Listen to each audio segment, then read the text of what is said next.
Tu es déjà prêt, prête pour cette nouvelle vie.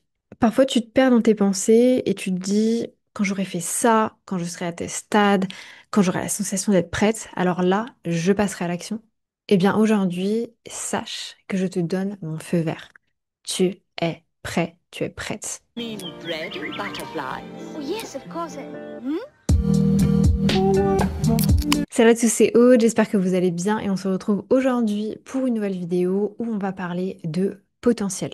Mais surtout, je vais vous donner toutes les clés pour que vous évitiez de gâcher votre potentiel. J'ai envie aujourd'hui que vous imaginiez une batterie de téléphone.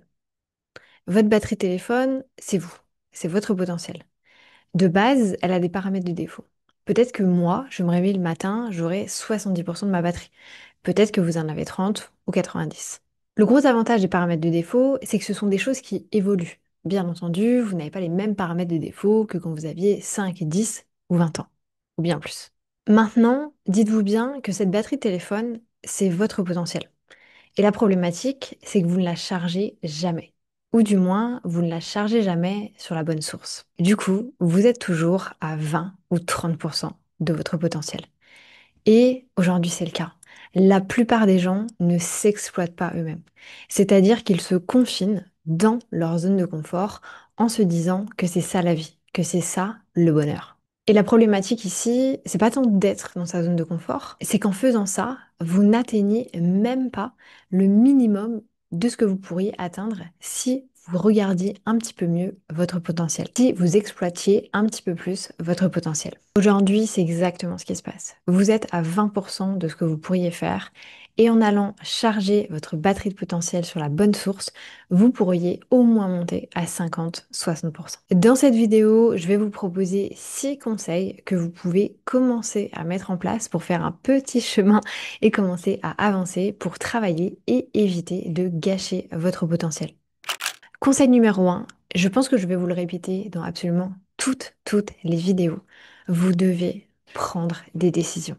Vous savez que vous devez avancer, que vous devez changer, que vous devez vous transformer. Et en fait, le problème ici, c'est que vous êtes en train de prendre une décision.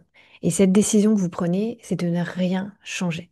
C'est de rester dans la vie dans laquelle vous êtes. C'est d'avoir ce côté un petit peu de déni, de ne pas vouloir affronter la réalité.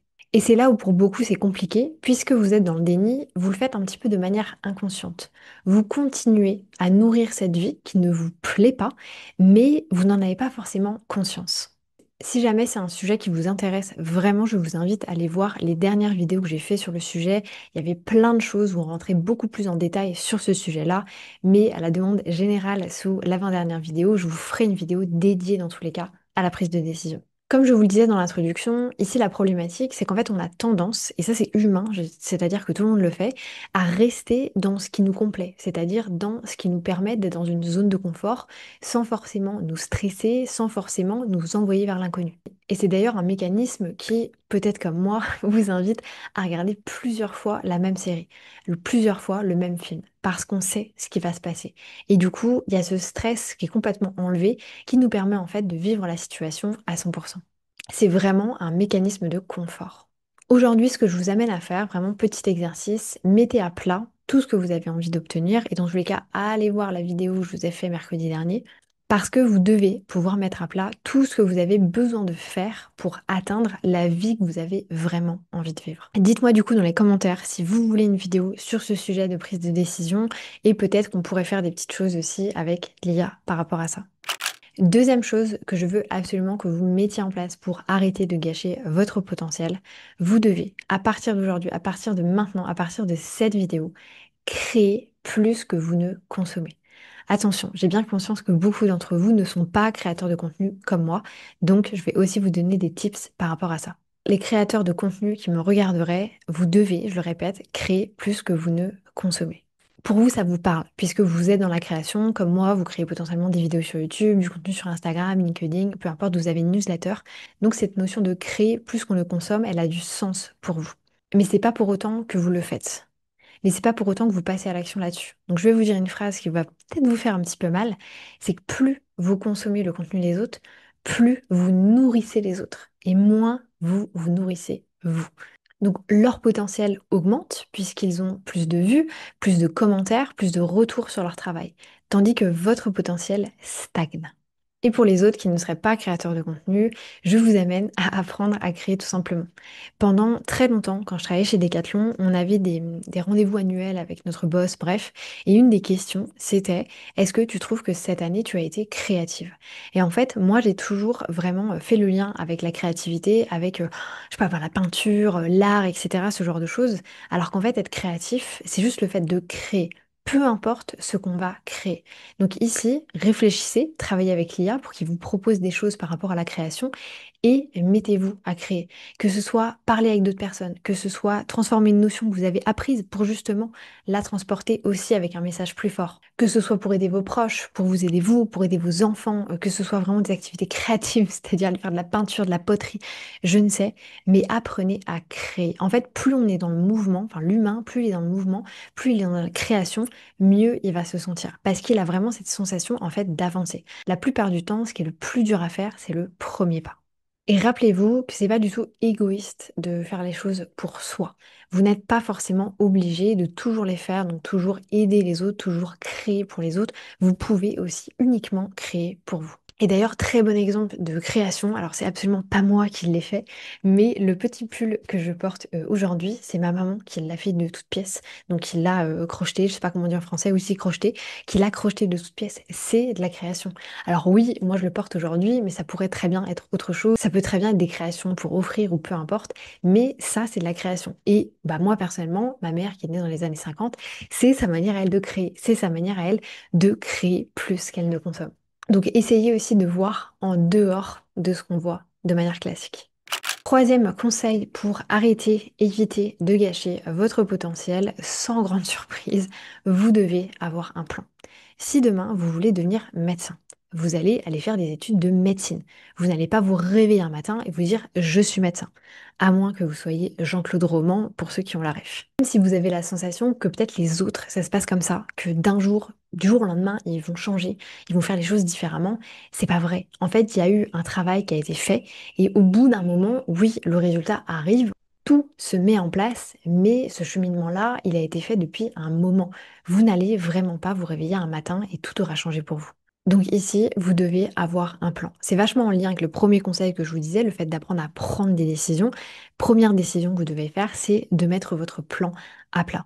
Même chose, dites-moi dans les commentaires si vous voulez que je vous crée un petit prompt IA pour qu'on puisse bosser ensemble là-dessus ou que je prenne des exemples hyper concrets. Dites-moi d'ailleurs dans les commentaires quelles sont les choses sur lesquelles vous n'arrivez pas à mettre des plans. Alors ça peut être tout et n'importe quoi, hein. C'est-à-dire que ça peut être du pro comme du perso, ça peut être de l'entrepreneuriat comme du salariat, peu importe, mais donnez-moi des exemples concrets. Et s'il faut, je prendrai trois quatre exemples et on pourra le faire ensemble en vidéo.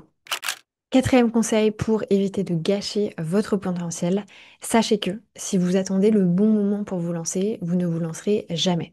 Je sais, c'est hyper bateau, vous avez entendu ça 30 000 fois, mais vous le dites toujours. Vous êtes toujours en train de vous dire non mais c'est pas tout à fait le bon moment. Non mais je vais attendre tel ou tel moment. Exemple concret encore une fois. Ma copine Alison de la marque Nosli, je vous mettrai son Instagram dans la description. Depuis quelques mois maintenant, elle était sur la préparation de son mariage, sur sa perte de poids, etc. Et toute l'organisation qu'on avait mis en place ensemble sur Google Agenda, je lui ai appris à utiliser Google Agenda de la meilleure des manières. D'ailleurs, je vous mets une vidéo juste ici dans le petit qui vous montre comment est-ce que moi je m'organise. Et bah tout ça, c'est un peu tombé dans les oubliettes parce qu'elle était trop occupée, parce qu'elle a eu un mariage à organiser. Enfin bref, il y avait plein de choses. Et quand elle m'a dit ça, donc on était, je pense, à peu près au mois de juillet, début du mois de juillet, je lui ai dit, bah pas de souci, tu sais quoi, on se fera un call début septembre ou fin août pour remettre toutes les choses à plat.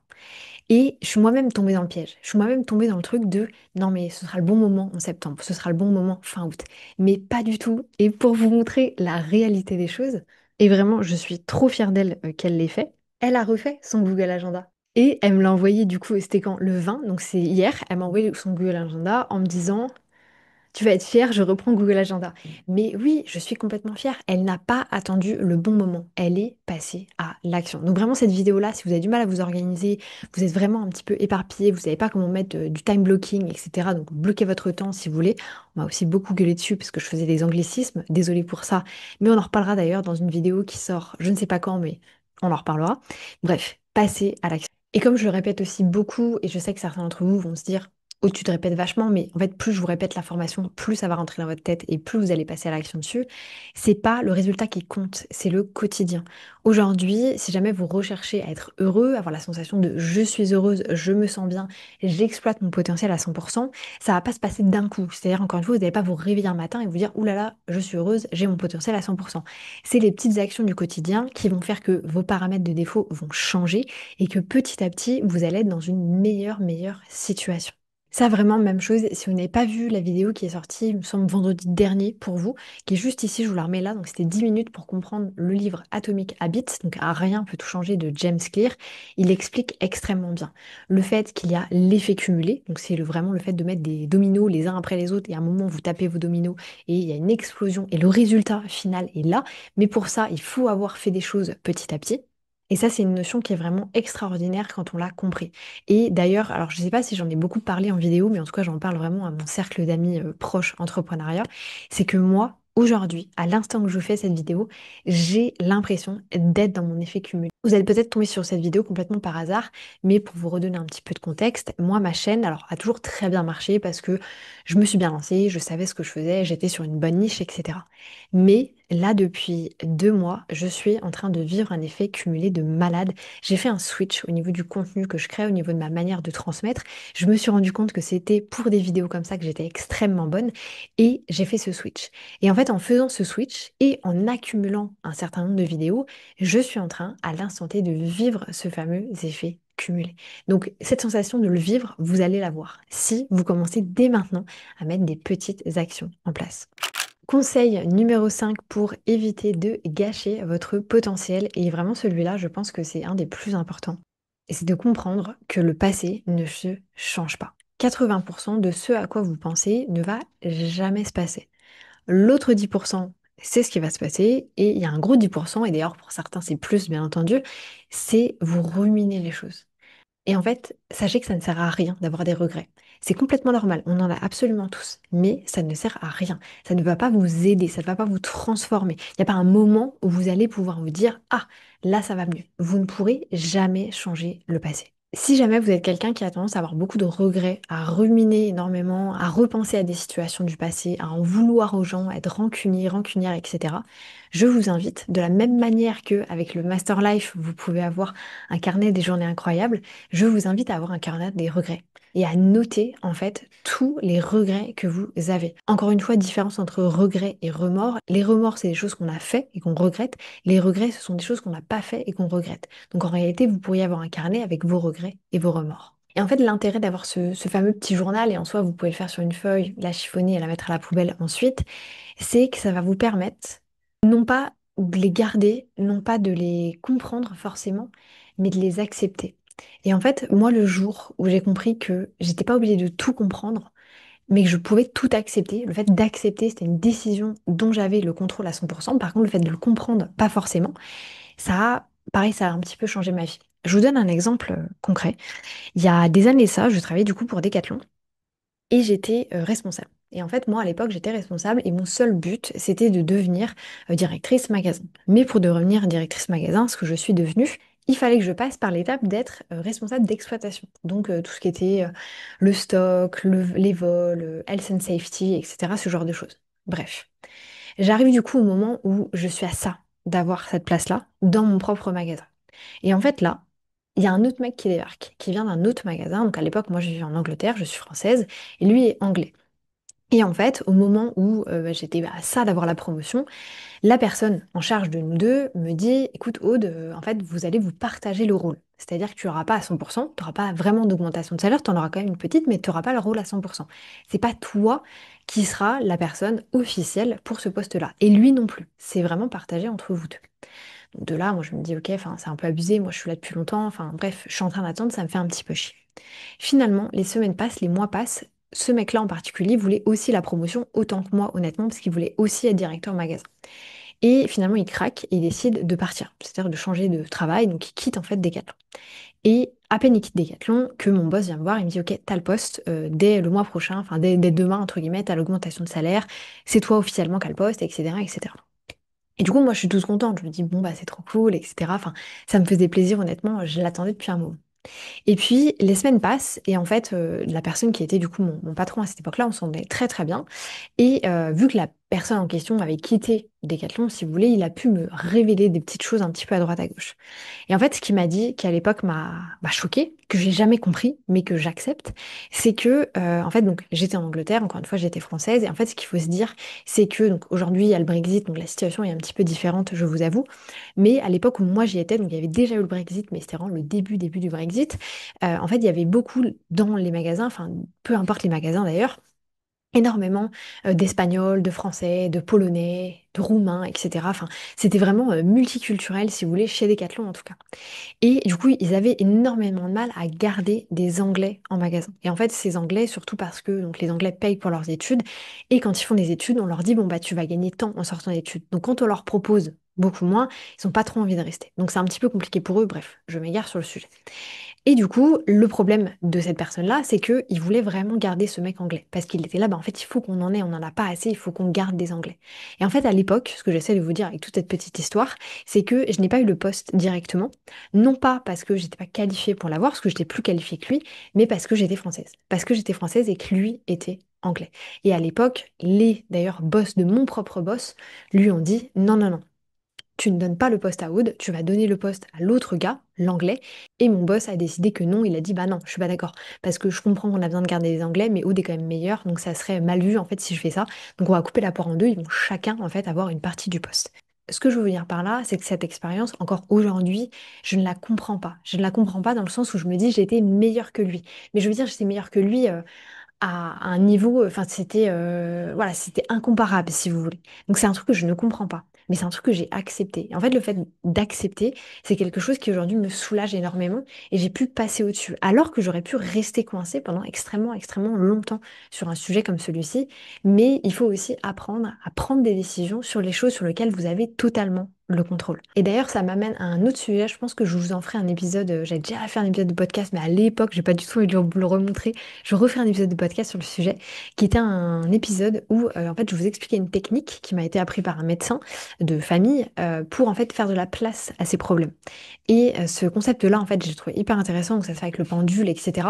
Enfin avec un pendule ou avec un, je sais plus comment on dit, là, le truc du piano, bref. Donc je vous ferai un épisode dédié à ce sujet-là parce que vraiment le fait de faire de la place à ces problèmes, de faire de la place à ces regrets est aussi extrêmement, extrêmement puissant. Dernier conseil pour vous éviter de gâcher votre potentiel, choisissez le bonheur long terme plutôt que le bonheur immédiat. Je vous raconte une petite histoire qui vient en fait de Tim Urban, donc le créateur du blog Wait But Why, que j'aime beaucoup, qui aujourd'hui est arrêté. Mais voilà, le blog existe toujours, mais il n'y a plus d'articles qui sont mis à jour. Dans ces articles de blog, Tim Urban explique le concept en fait de la productivité d'après lui. Donc ce qu'il nous explique, c'est que dans notre tête, il y a trois personnes. Il y a nous, on a des rêves, on a envie de faire des choses, on a des plans pour avancer dans la vie, on a envie d'être médecin. Mais il y a aussi notre petit singe. Et notre petit singe, tout ce qui l'intéresse, c'est son bonheur immédiat. Par exemple, vous êtes en train de regarder cette vidéo et vous dites, c'est hyper intéressant ce qu'elle dit, mais en fait là, sur le côté droit de YouTube, je vois qu'il y a une autre vidéo qui semble plus attrayante, qui me rendrait peut-être plus heureux maintenant, parce que ce que me dit Aude, c'est bien intéressant, mais bon, à chaque fois, je me remets vachement en question. Bonheur immédiat, bonheur long terme. Et la troisième personne que vous avez dans votre tête, c'est ce qu'on appelle le monstre qui panique. Le monstre qui panique, la problématique, c'est qu'il ne sort que quand vous devez être ultra productif. Et il sort tout simplement pour faire fuir le petit singe. Ce que j'essaie de vous faire comprendre ici, c'est que votre petit singe, tout ce qui l'intéresse, c'est son bonheur immédiat. Mais vous devriez être concentré sur votre bonheur long terme.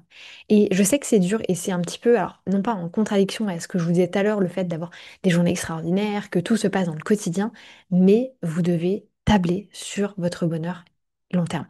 Parce que plus vous tablez, enfin plus vous vous concentrez, si vous voulez, sur votre bonheur immédiat, plus vous allez avoir un besoin, on le voit partout maintenant, de dopamine.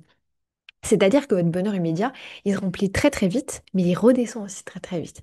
Et du coup, il faut continuer à lui donner à bouffer, à lui donner à bouffer, à lui donner à bouffer. Sinon, bah derrière, vous n'avez pas cette sensation d'être stimulé, et du coup, c'est très dur pour vous d'avancer. Alors que, à contrario, le bonheur long terme, c'est vraiment le fait au quotidien d'avancer vers vos projets long terme. Vous avez cette sensation, ok, je suis en train de faire quelque chose qui va payer à un moment ou à un autre. Alors oui, je suis peut-être pas dans l'euphorie du quotidien, j'ai pas mon taux de dopamine qui est à 100%, mais au moins j'avance vers mes projets. Donc c'est très important de faire ce choix-là également, parfois de réfléchir plus à votre bonheur immédiat qu'à votre bonheur long terme. Si je pouvais vous donner un exemple très concret, imaginons vous avez votre salaire, je sais pas, vous gagnez 1500 euros par mois, votre bonheur immédiat va vous faire tout dépenser. D'abord dans vos dépenses obligatoires, c'est-à-dire votre loyer, ce que vous avez à bouffer, vos charges, etc. Et après, vous allez tout aller dépenser. Donc, que ce soit dans des vêtements, dans des voyages, etc., etc. Si vous étiez concentré sur votre bonheur long terme, vous feriez la stratégie du 50-30-20. 50 pour toutes mes dépenses, 30 pour tout mon plaisir et 20 par exemple pour mon épargne ou mes investissements. D'ailleurs, je vous fais une vidéo là-dessus sur les pires décisions financières que vous pouvez faire qui pourront vous ruiner. Elle n'est pas encore sortie, donc n'hésitez pas à vous abonner à la chaîne pour ne pas la rater. Donc peut-être que oui, vous aurez moins à dépenser au quotidien, mais sur le long terme, vous allez travailler sur ce fameux bonheur. Je vous le dis, c'est que si vous êtes toujours à la recherche du bonheur immédiat, et ben la problématique, c'est que dans 20, 30, 50, 60 ans, 70 ans, on ne sait rien, je ne sais pas quel âge vous avez, vous allez avoir cette sensation d'avoir gâché votre vie. Parce que, alors oui, vous aurez peut-être vécu tout à 100%, mais pas de la manière la plus transcendante. C'est-à-dire que votre évolution, votre stimulation n'aura peut-être pas été au rendez-vous. Parce que vraiment, tout se rattrape, mais pas le temps. Dites-moi si cette vidéo vous a plu, si vous avez envie qu'on exploite un petit peu plus de sujets comme celui-ci. Dites-moi dans les commentaires, est-ce que vous voulez qu'on utilise l'IA encore une fois pour faire pas mal de changements là-dessus? Je vous ai prévu pas mal de vidéos sur l'IA pour cet été, pour vous aider justement à faire des choses un petit peu différentes. Donc, dans tous les cas, on se retrouve là-bas. Moi, je vous laisse là-dessus. C'était Aude. Je vous souhaite une bonne journée, une bonne matinée, une bonne soirée. Peu importe quand est-ce que vous allez regarder cette vidéo et je vous dis à bientôt pour une nouvelle vidéo.